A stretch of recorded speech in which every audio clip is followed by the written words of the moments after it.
C'était Marc pour Radio X.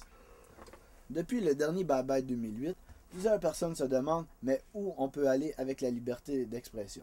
La radio la plus populaire de Québec, c'est-à-dire Choix FM, défend ce droit fondamental qu'est la liberté d'expression. Mais quand on est une personnalité publique, est-ce qu'on peut dire n'importe quoi? C'est ce que je vais savoir immédiatement avec mes invités, M. Daniel, directeur de programmation de Radio X, et M. Stéphane Dupont, animateur à la radio Choix. Choix, c'est Radio X. X parce que ça visait une génération X. Choix, c'est une radio qui est différente de tout ce qui se fait au Québec, de par ses propos, de par ses promotions, de par l'attitude aussi des animateurs. Le fait de ne pas avoir de format, le fait de ne pas avoir de cadre, de ne pas avoir de règles comme telles. Comme je vous disais plus tôt, l'unique règle ici, c'est d'être pas plate, d'être intéressant, puis de toucher les gens qui nous écoutent. Alors, il n'y a pas de temps limite pour une entrevue, il n'y a pas de conditions préétablies. Ils nous ont pris comme on était et ils nous ont demandé de rester nous-mêmes. Et ils nous le rappellent régulièrement. À Choix FM, c'est vraiment une personnalité non seulement différente d'une station à l'autre, parce qu'on est rendu avec plusieurs stations Radio X, mais chaque émission, chaque individu dans la station a sa personnalité. Ce qu'on lui demande d'être, c'est d'être lui-même. Alors l'animateur du midi a sa personnalité, le matin, le retour, même les animateurs de fin de semaine, gars-filles, ils ont leur personnalité, c'est ça Radio X. C'est que tu donnes ton opinion, tu donnes vraiment ton opinion à toi, et non une opinion ou une ligne de conduite qui a été dictée par la direction. Moi, je fais de la radio depuis 2000, donc ça fait je suis dans ma 9e année de travailler dans ce domaine-là. J'aurais jamais pensé faire ça un jour.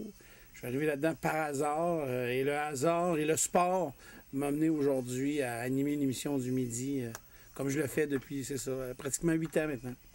Ce qui me captive, c'est de pouvoir dire ce que je pense, dire, de la manière dont moi je fais ça, c'est de prendre ce que j'entends dans la rue, de ce que moi je disais dans la rue, de ce que je disais à mes amis au restaurant, de ce que je disais aux gens qui m'entouraient, de le prendre, puis de le dire à plein de monde en même temps. Je regardais les montants, les milliards de dollars qu'il y a dans la caisse de dépôt.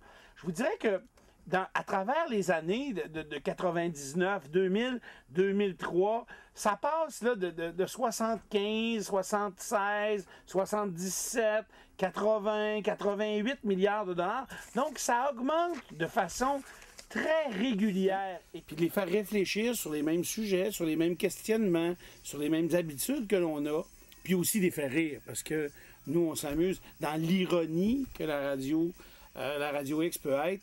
Il y a beaucoup de sourires là-dedans aussi. Selon vous, où la limite entre ce qui peut se dire et ce qui ne peut pas se dire se situe-t-elle? Ça, c'est une bonne question, Marc. J'aimerais comme te donner le secret de la caramel. C'est à peu près ça. Essai-erreur. Dans le passé, il y avait un animateur ici qui s'appelait Jeff Fillion, qui, lui, a peut-être dépassé la limite, le borderline.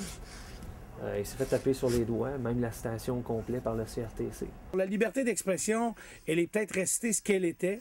Par contre, il y a une ligne beaucoup plus claire de tracé qui a été tracée plutôt par des gens de Québec qui ont été André Arthur, Jeff Fillion, qui ont été peut-être des animateurs qui ont dépassé une ligne qui était plus ou moins claire avant, qui a été éclaircie par la justice. Maintenant, on sait où on s'en va, mais je peux vous dire qu'on marche sur la ligne régulièrement.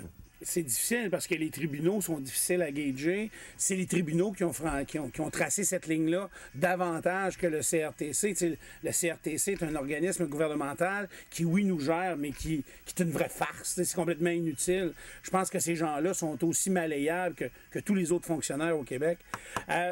Je pense que ce qu'il faut maintenant savoir, c'est à quel endroit, de qui on peut parler et de qui on peut pas parler. Je peux pas te traiter de cave, mais je peux traiter, par exemple, tous les étudiants de cégep de niaiseux, parce que là, ça va mieux passer.